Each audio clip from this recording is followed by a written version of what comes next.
right, we're back with Ben, and we have a couple questions on property management. And so, Ben, can you give us a couple main tips that you have when it comes to property management? Sure.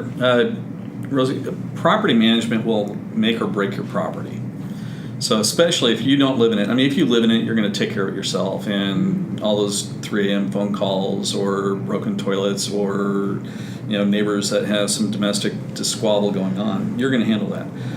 But when you're dealing with something that you don't live in and maybe across state, your property management is absolutely essential that you hire the right person. Your property manager will take care of screening quality tenants, which, that could be a 2-hour discussion on its own, is how do you make sure that you get the right tenant. So you want to hire a property manager that's got a good system in place. Your property manager also, you want to make sure that they have good quality rehab teams already on their staff. A lot of property managers, especially the smaller ones, will hire outside people. Well, they don't have as much control over outside people as somebody that has somebody regularly gainfully employed. Also, the cost that they pass on to you for those expenses, if they have somebody on their own staff, it's a lot less than if they're having to pay a subcontractor to go do all that work. Because you only have one set of overhead instead of 2 then. So absolutely the benefits are there when paying for a property manager. My thoughts are I want to save money. So is it worth paying if it's 10% a month, is it worth paying that amount for a property manager? Well, a good property manager will let you know when a tenant is not there anymore. Right. If somebody just ups and picks up and leaves, if you don't have a property manager there, how are you going to know it from a distance? Absolutely. Another good thing about that is, let's say you have a full-time job. Right. And you've got a family and you've got other responsibilities and maybe you're going to go travel. Having a property is a lot like having a dog. If you want to go somewhere and you've got a dog, you've got to go put the dog in a kennel or your dog is going to starve and mess up the house, right? Well, it's the same thing with a real estate property. If you've got a good property manager, that gives you the freedom to go live your life and not be shackled to a responsibility that will keep you from being able to enjoy whatever you're going out and trying to do. I love property managers. Going forward, I will always pay the 10% for a property manager for that freedom and flexibility to do the next thing.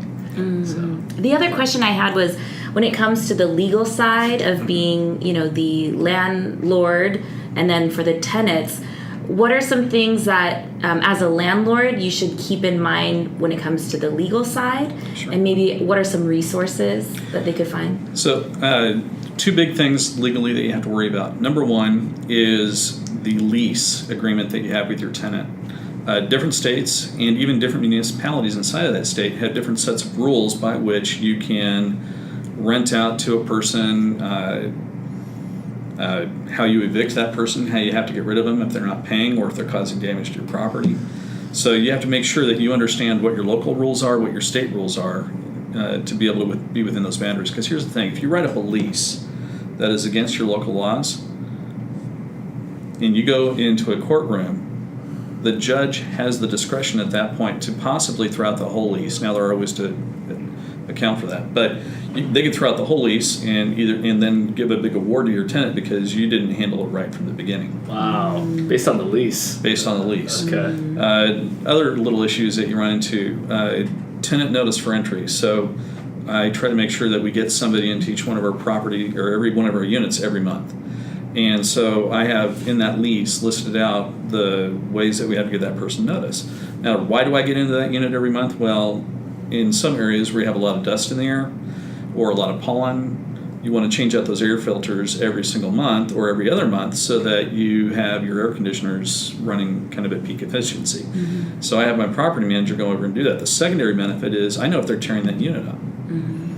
I know that if I've got a messy person or a clean person in there, I don't really care if a person leaves their clothes on the floor, but I do care if they are spilling, stuff all over the kitchen, never cleaning it up, and it goes down behind, creates odors, things like that. And then we can get a handle on that and send them a notice to, hey, you're a slob, get it taken care of. Or if they have extra people living in that unit. And we've dealt with that too. And there are certain socioeconomic groups that we've worked with in the past that sometimes will invite a lot of other people to come and live with them that they don't have on the lease. And that sometimes can create issues with your fire marshal if you have too many people in the unit and so on and so forth. Wow. I had another question. I forgot the name of the type of, it, kind of going to that socioeconomic. I know there's a type of government assistance. I forget the name of. Section 8. Section 8. Section 8 housing. is the common name of it. Yes. It's through the Housing and Urban Development, and then Right. through your local Health and Family Services often. And what are some things to keep in mind if, people want to go with Section 8? Sure. Section 8 can be the best thing in the world in a low-income area, which, especially when you're starting out, it's easier to go buy a property in a low-income area. But there are some drawbacks to it. So we had a duplex, actually 3 duplexes in an area that Section 8 made a lot of sense. And 1 month, all of a sudden, we, instead of getting our deposit from the government for their rents, we all of a sudden had a $3,000 debit, which counted to about 4 months worth of rent, out of our account. Huh. Well, when we tracked it down, it turns out that the person that had lived in that unit previously hadn't been there for 4 months. But because the government was automatically paying the deposit, we didn't realize that. And then as soon as the tenant applied for a new location, I don't know what happened in the 4 months in between, but as soon as they applied for a new location, Section 8 caught up and said, oh, you haven't lived there for 4 months? And withdrew all that money back with no warning. So, fortunately our account was fine. We didn't bounce any checks. But if that's your only property and all of a sudden you had $3,000 withdrawn from your account, it could mess up all of your bill payments and everything else. So Section 8 has its significant drawbacks. But one benefit is that, especially in an area where people need low rent, sometimes they don't always have the same life skills that a person has that they've developed over years, where and they don't leave your property quite as nice when they move out sometimes.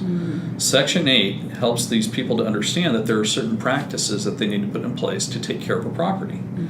And if a person tears up your property and you let Section 8 know, then they can be kicked out of the program and not able to rent from somebody else until they pay you back the cost to take care of that damage.